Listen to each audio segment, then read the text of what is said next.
All right, everyone. Well, as you know, what I've done is I've designed the course this particular quarter to bring in experts and professionals who are actually doing what you are learning in class. And today I've asked a former student of mine to come in and talk with us about the product type called industrial development. Now, this is obviously a chapter in the Pizer text. And as you all know, Rick Pizer, the author of your textbook, was the founder of the Master of Real Estate Development program at USC. Now, I know I teach at UCLA.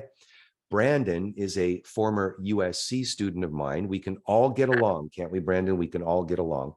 And what I've asked Brandon to do is to spend a little bit of time with us today and talk to us about the product type industrial development.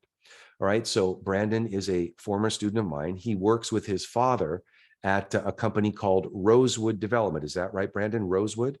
Yes. Yeah, Rosewood Development. Now, Brandon was a student of mine. He graduated with a bachelor's degree in real estate development from USC. And then he went on to get his Master of Construction Management degree, also from USC, the Viterbi School of Engineering. So a lot of cardinal and gold here, Brandon. So take it away. Talk to us about industrial development. Glad you're here with us. Thanks, Mark, for the intro. Nice to meet everybody. Thanks for having me. Glad you're here. So today's topic, obviously, industrial development. Many of you guys might not know what it means, what it is, and we're going to talk about it today. Obviously, our group, just a little intro, we do industrial development for warehouse and logistics purposes, only in the Inland Empire. So we have a specific area. It's a pretty broad area. It's pretty large. It's about 100 miles from east to west. We just have a really good time in the office over here. Everybody's always happy, and that's part of real estate, right? Coming into the office with some ideas and just a good attitude. So yeah. If you're not enjoying what you're doing, why do it, right? Yeah. So Mark, whenever you're ready, we could just get into the slides and we can maybe answer some questions at the end. Okay, well, let me share this right away. Okay, you let me know when you want to advance the slides. Yeah, in this lesson, you'll probably get an idea of industrial products, their purpose, its composition, and really why it's been so hot over the past few years. All my friends entered the multifamily business, but we need some more industrial guys, so I'm excited to show you. Next slide, please.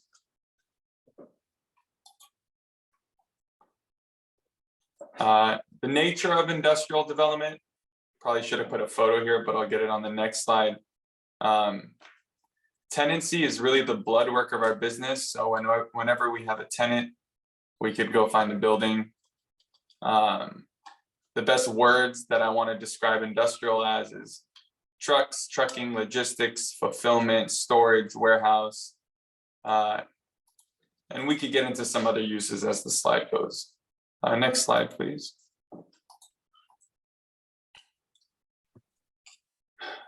So when I'm talking industrial, I really mean warehouse. We're not really in the oil rigging business or anything crazy. We're talking about industrial warehouse. This is a perfect photo of a brand new industrial product. This is probably 36 feet high. It's a single story inside. They have a lot of glass, and the glass is located in the corners. For that reason, the office is probably located in the corner. They have dock high positions, 4-foot high dock lever doors. It allows for those big 72-foot trucks to back in and offload easily. That's all that really means. The buildings look cool. They're big, and they're very, very functional. You could probably cut this building that you see here 10 different ways and give it to 10 different tenants. Mm-hmm. It's all about the design. And what I see here is that they've provided for that with their glass enclosures on all the corners and entries that they provided along the side of the building. These buildings have a lot of parking. They have a lot of trailer truck parking. keep in mind, development is getting harder and harder in the state of California. And so having excess truck parking is always beneficial. Next slide, please, Mark. Brandon, based on this kind of picture here, would you say that a lot of industrial development is really kind of open floor plans, high ceilings to allow for kind of the movement of goods on the interior, or even for people or labor? That's exactly right. You could, and I'll get to it in a few other slides, but you could picture it as just a bunch of boxes in a big box, right? A warehouse is just a big shell, and inside it's empty, it's tall, it's vast, it has a bunch of columns everywhere, and it's used primarily for warehouse distribution uses to store product and move product in and out, in and out, in and out. Mm-hmm. And I think I have a photo here we'll show. Next slide when you have a chance. Area specific, we work in the Inland Empire. Inland Empire, if you guys are from California, which I assume at least half of you are, the Inland Empire is split up into the east and west. It covers a large area, and it's currently #1 in most industrial development under construction. Highest industrial development under construction are in the pipeline. I believe they're the second in the nation, actually, maybe not first. And construction activity has, they're probably first by now because construction activity has increased quarter over quarter, and so have rents.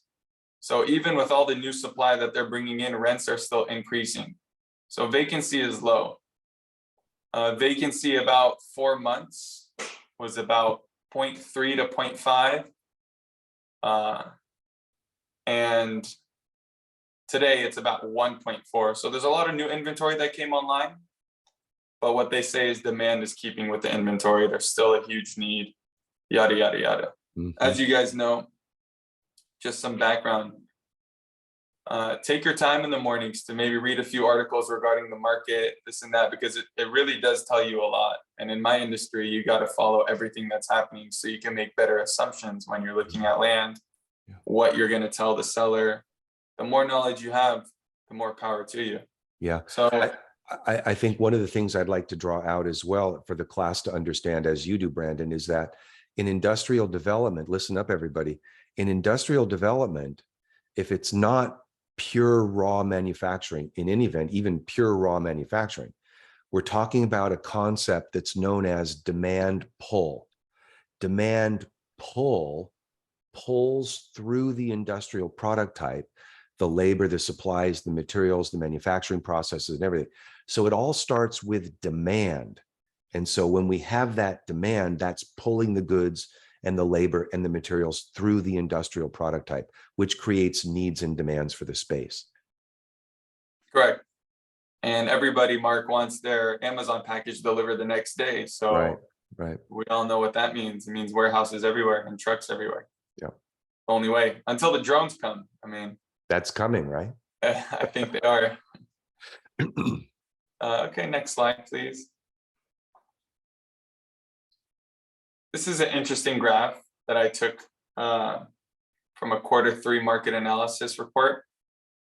Before I get into that, I do want to discuss why demand has been so hot, like you said, Mark, in the last 3 years or 5 years. I mean, what's really driving all this demand?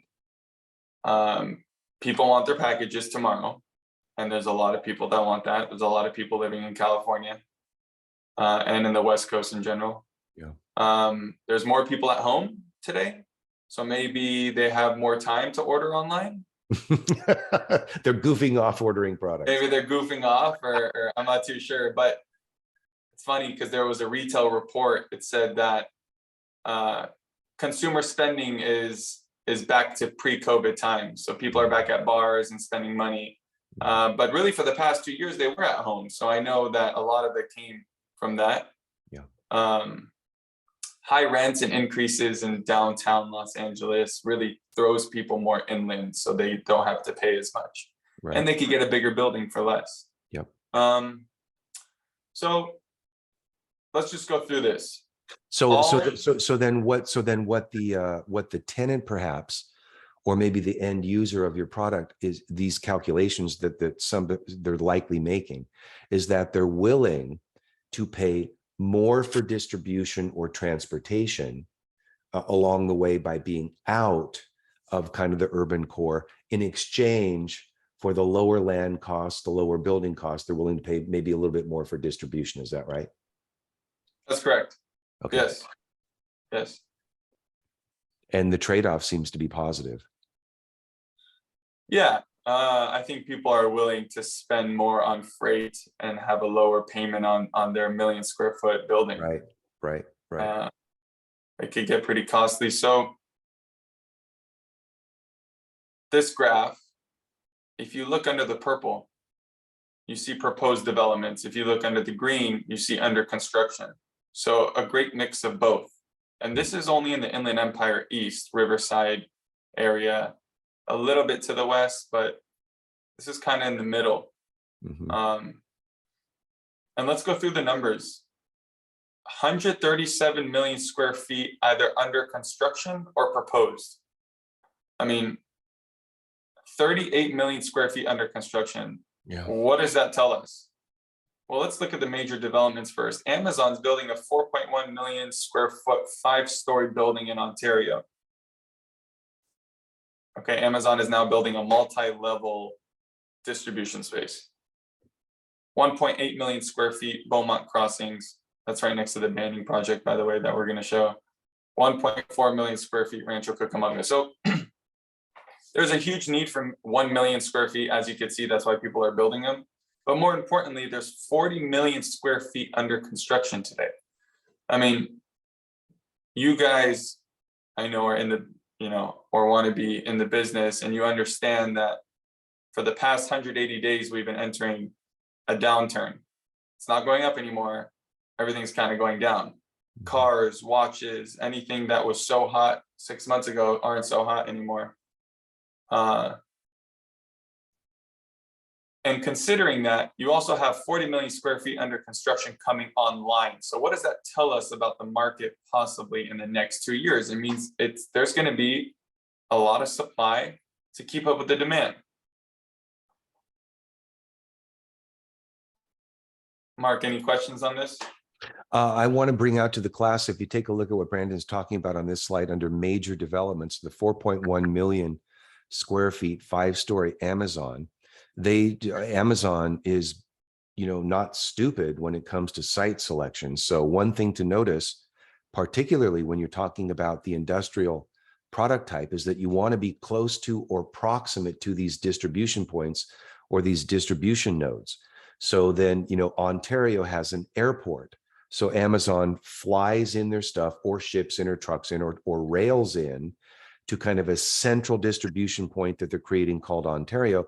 And then there's going to be all these tentacles moving out from Ontario that Amazon is going to deliver and distribute from. So again, when it comes to development, what Brandon is likely going to bring out probably a little bit later in his presentation is why he chose, or why he and his father chose a particular site in this market.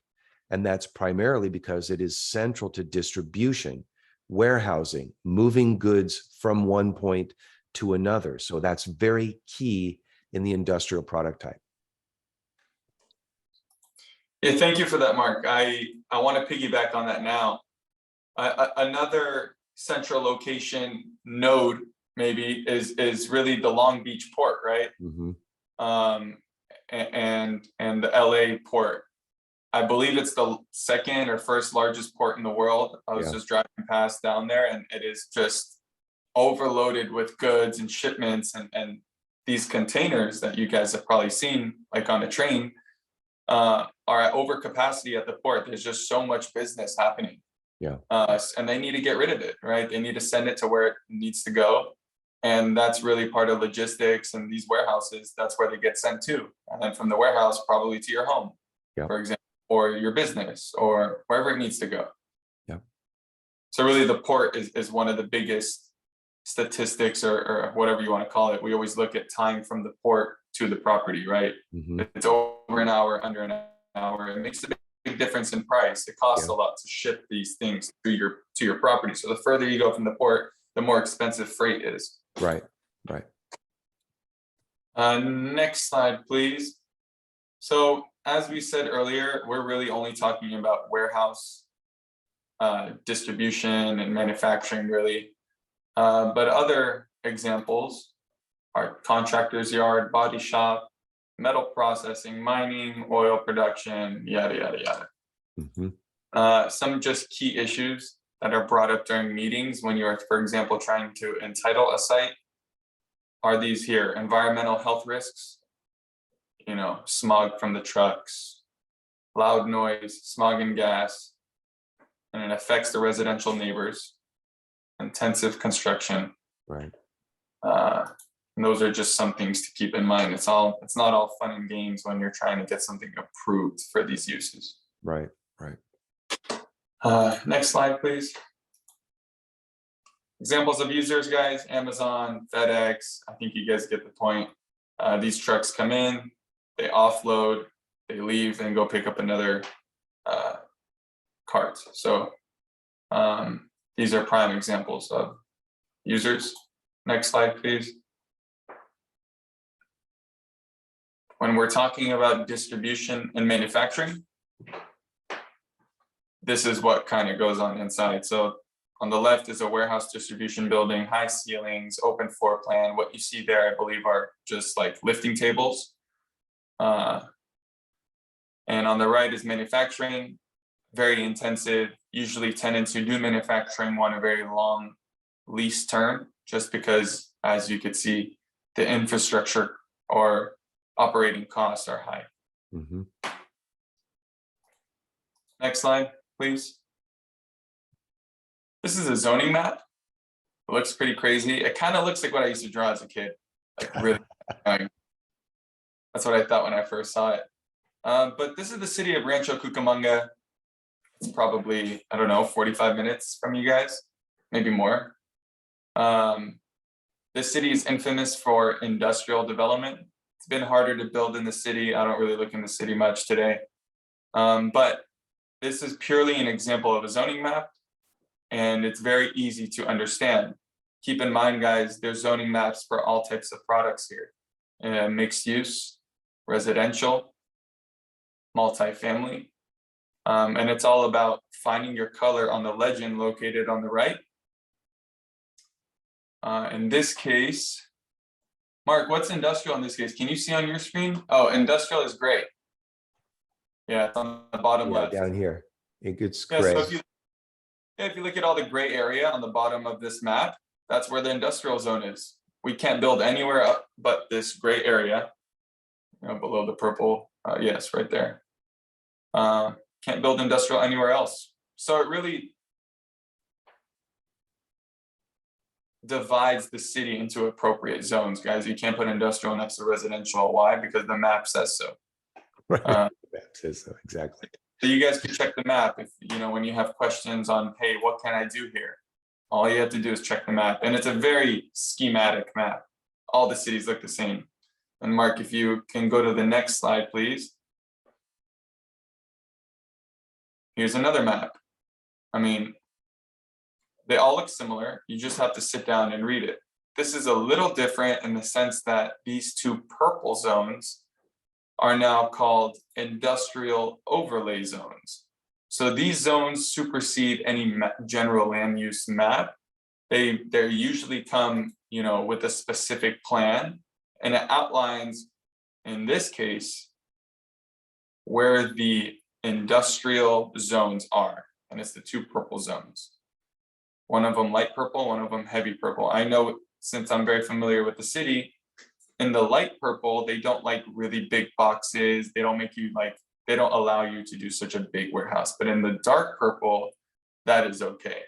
And it's important to know your cities and talk to them and ask them questions, because we are developing our site, right? We want to make sure on a city level, what we are going to propose will get approved. If not, we just spend a bunch of money for no reason. And it appears that the darker purple, which apparently is the higher density, is that right, Brandon, is closer to Correct. Ontario, which is closer to the airport. Correct. There you go. Yeah. Exactly. That makes sense. Next slide, please, Mark. So on a more general note, in choosing a good product or a good project, there's a few certain key factors. We went over a few with Mark. One of them was coming from the port, nearest proximity to airports, proximity to public nodes or transportation. All these projects, all my projects, guys, are literally located on or beside a freeway, like 0.2 miles away from a freeway. It's very important for industrial development to be located by a freeway because number one, it's usually zoned that way. And number two, do you ever see trucks traveling in a residential zone? Not really. So they're strategically located on the freeway. In choosing a good project, you want a site that's kind of flat. Obviously, I think everybody would on any product type, unless you want to build a nice house in Beverly Hills in the hills. Little rolling mounds. Yeah. Square, rectangular in size, usually easiest. You want to make sure it has the correct zoning. Check the overlay zones like we just did. It's usually beneficial to be on a corner with a signalized intersection, so it's more access. And utilities to the property, guys. We all live in a metropolis where there's gas, water, sewer, and power, but where I work, sometimes there's none. So that's always a deciding factor whether we like the project. Hey, Brandon, how much is it going to cost to bring these things in? And is it worth it at the end? What's not good, hilly terrain. Obviously, if you want to build industrial, you can't do it on a multifamily zoning. Water streams, which is really just water runoff from a mountain when it's rainy. They have dedicated paths that they take. And we have to make sure that we're not impinging. Native tribe agencies, conservation agencies, yada, yada, yada. There's a lot of people who don't want your project built. As you could tell, industrial is getting harder and harder every day. I'm ready for the next slide, Mark, but before we get into this, do you want to bring up anything in regards to the presentation? Yeah, just curious, just kind of like a little kind of halftime here. We're kind of halfway through Brandon's presentation and kind of the overlay of industrial. Now he's going to start talking about some of the numbers of this particular project, but I have a couple of questions as we're kind of halfway through.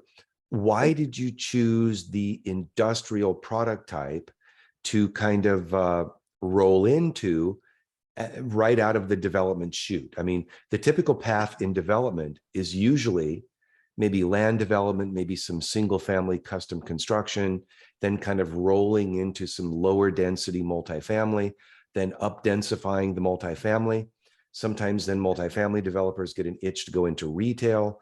The retail people want to go into hotel or office. It's kind of this progression. Why did you choose industrial right out of the chute? Right. That's a good question. And I have a few different answers to that. Number one, my father has been in the space for quite some time. Okay. So I've been around it pretty often. So, you know, some of my friends are more around housing and multifamily. And I think the reason they like it is because their friends are around it, their parents are around it, and that's kind of the way they were thrown into it. So I really did get thrown into it. But alternatively, there is a lot of land and opportunity in this field. There is an immense amount of opportunity, and although every day it's getting harder to build, the way that to bring so many different pieces of the puzzle together brings just pure joy. So obviously development is I feel like it's a 1,000-piece puzzle that you have to put together. Yeah. And you work on it every day. And industrial is nothing short of that. So we found a few good opportunities, and also the market. I mean, I think industrial is probably doing best today, maybe multi-house and multifamily as well, but it's been so hot, and you know, we think it's one of the safer assets being an entrepreneurial based company.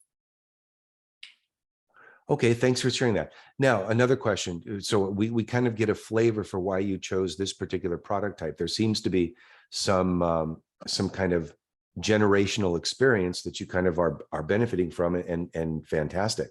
Now, as it relates to this particular site, this particular project that you're going to present now, some of these numbers, why this particular site in this particular market? Well, no doubt this site, and unfortunately I didn't provide any aerials for the site. I wish I did, but it is further out. There is a very large freight cost, but land is getting more scarce inland. So our approach to this piece was, hey, Brandon, prices are high today here. And not only that, we know in about a few years, the market will reach this area, which already has. That's why the price is high, but we're actually playing the long-term game here. We're not paying a very high cost to be in Ontario. We're willing to sacrifice a couple of years of development in which would transform into, maybe in 2025 will be done. And by then, this will be a much more valued asset. Okay. All right. Well, thanks for that. Let's roll into now kind of the presentation of these particular numbers, and then Brandon will conclude his presentation. Grateful that you're here. Go ahead, Brandon. Talk to us about the numbers on this deal. Yeah. Have they gone through any simple pro forma work yet? No, there's no. Well, I did post some links to some spreadsheets, I think some video spreadsheets, but Problem. yeah, there's no finance prerequisite for the course. So we're not going to build any spreadsheets, but I'm presenting some examples of them as we go. Oh, no problem. This will be a good example then. So, it looks like a bunch of numbers, but guys, this is probably the easiest thing you'll ever do. What I've listed at the top is just what the product is. Forget FAR for now. It's floor to area ratio. It's how much of the site is being covered by a building, and that's 50%. 50% of it's a building. The other 50% is driveways and parking, right? Total building footprint. The building is 170,000 square feet. The land is double that. That's how we got to the 50% ratio. So, and don't worry about the total development costs on the top right stuff for now. When we're calculating development costs, we want the whole bucket of money, right, Mark? We want the land, we want the financing, we want the soft costs and the hard costs. So that's what we're doing. We're going to start with the land. Land price, for example, for this project, $6 million. Legal and closing costs, you could put a budget there. You could put 20 grand, 5 grand. Every project's different. Total, you get the gist. Let's say $6 million for the land. Next slide, please. And keep in mind, this is all one long pro forma. So that 6 million you have there, you could highlight it and keep that number for later, because all we're going to do is add it up to these other costs.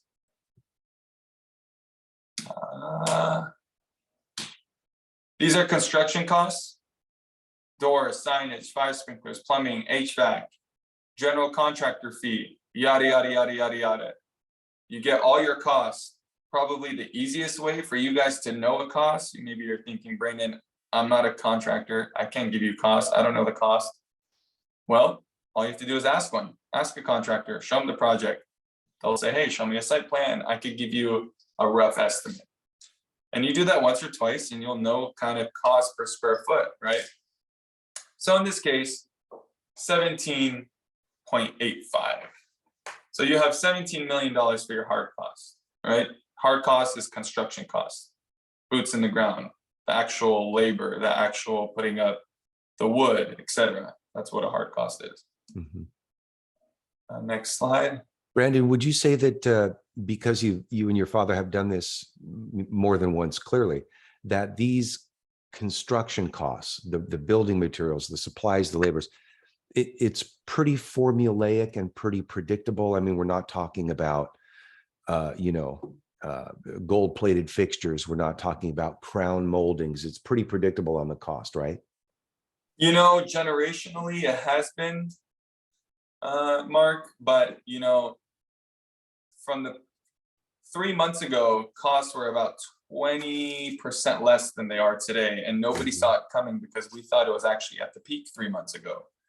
So when I went to rebid a project, we found out the costs are exponentially higher, Mhm, and we might not be able to or want to start building that project today. mhm, mhm. So as much as I want to say, you know, it looks easy, it's just a bunch of concrete and this and that, it's very volatile, and all Yeah. construction materials are today. So when you're building a house, when you're building really anything, you want to be on these costs and really understand, hey, what's subject to move? Yeah. Ask a contractor, hey, because for example, it gets interesting. I heard paint is going up next month. Right. You know, wiring for electrical is going down. So Right. it's And one of the things, class, that Brandon and I were chatting about before we started this conversation was specifically regarding this particular site. Rosewood has not yet closed on this particular site. And during this escrow process, during this due diligence investigation, during all of the kind of preliminary things that you have to go through to make sure that a site is actually developable and feasible, well, costs have kind of skyrocketed. So it kind of begs the question, well, do we close on it now and kind of move forward? Do we delay closing, maybe get an extension? And in a rising cost market with land values declining, is it appropriate? Is it necessary? Is it even possible to retrade the purchase? You know, maybe Brandon and Rosewood go to this particular seller and say, hey, we still love the site, but our costs have skyrocketed by 20, 25, 30%.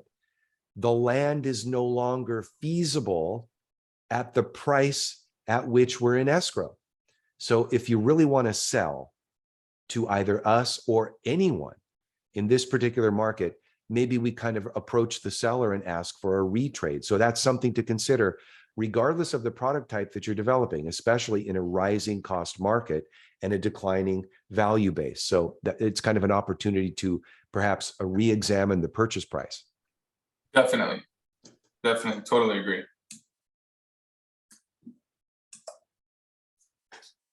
So we had that cost before, the 17.5, save it. Entitlement costs, we're just moving down the spreadsheet. This is snapshots of the spreadsheet going from north to south. Entitlement costs are soft costs. And as you could see within the subjects, those are your architectural, civil, consultants, plan check fees, yada, yada, yada, all the soft costs, right? And let's say that's $800,000. Moving along, you also have financing costs.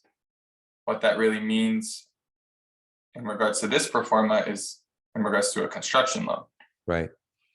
So you guys, as you know, interest is going higher and higher every day. You pay loan origination fees and all these little fees to the bank. And let's say at the end, for 2 years of a construction loan, this is per year is $1.3 million. Yeah. What Brandon's doing here, if you take a look here in the financing cost section of his spreadsheet, he's using what's called a construction loan interest. And this is basically what's known as an interest carry. So often when Brandon is going to build this spreadsheet out by quarter or by month, then the interest carry will be, you know, what are we drawing down from the construction lender for our construction costs? What do we have to put in as additional equity? And then what we're drawing down from the construction lender is going to add up as we develop the product and get it delivered to the market. So typically what we do is we do that on a monthly basis, and then we roll it up by quarter and then roll it up for the entire year, whatever our development period is. But what you'll find, and Rick even talks about this in the land development chapter, not in industrial, but in land development, is that when you do a construction loan interest carry, it's fairly accurate. It's basically as accurate as if you do it on a monthly basis on a spreadsheet. So this is entirely acceptable to do this, especially when you're just kind of looking at feasibility. Right. Next slide, please. So all the costs that we just discussed, if you add them all up, you come to 26 million. That's your land costs, hard costs, soft costs, and financing costs. So now you know your total development cost is 26 million. Next slide, please. So this is an income approach. We're trying to understand, guys, how much money is being brought into the project from a lease payment from a tenant, right? So by finding the NOI, we're able to compare it to the other number we just got, the total development cost, and really see our return. Fairly simple. This is a triple net income approach. For example, at the top, we write all our analytics, the building footprint we have, the land footprint we have. I brought it from the last slide. But what we're introducing here is a lease rate. How much are they paying per square foot to lease out the space? Well, we have 178,000 square feet, and the market is telling us we could probably charge $1. How much is somebody willing to pay for your space? Here, 90 cents. So when you multiply those two numbers, and then you multiply by 12, because this spreadsheet should always be in yearly, you get your gross rental revenue. Trailer parking, I added some costs for trailer parking. Maybe they could pay you more for that, so I added 108,000, but don't even worry about that. Let's just look at the total gross revenue minus vacancy. Vacancy, I put here 2%, but you could always write 5 as a contingency. Right, Mark? You could really put anything there. 2 to 5. Yeah. We want to estimate a little bit higher on the vacancy than actually the market is, because that's what a lender is typically going to do is bump the vacancy up just a little bit over market. I see. And to get our total net revenue, roughly $2 million. Yearly expenses, we still have to pay the bank, 900,000, repair, service, other contingencies, anything happens to the building. There's a $50,000 contingency, but keep in mind, you're not going to pay much for repair, service, or anything, because this is a triple net lease, right? The tenant is responsible for everything. So you get total expenses about $1 million. When you subtract those two numbers, those two bold numbers, 1,000,009 from 950,000, you get your net operating income. That's the number we want to see, NOI, of $1 million.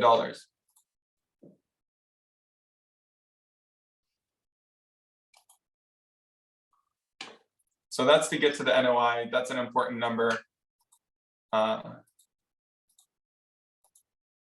And then next slide, Mark. Well, maybe we should compare the two numbers, Mark. Maybe we should divide 1 million divided by 26 million. Oh, for a cap? Yeah. What Brandon's going to come up with is what's called a capitalization rate. A capitalization rate is essentially if you were to pay all cash for everything, all cash in, the land, all of the development costs, all of the construction costs, labor, materials, interest, all of that rolled it. Well, no interest. Yeah, construction interest, and you roll it all into the total cost.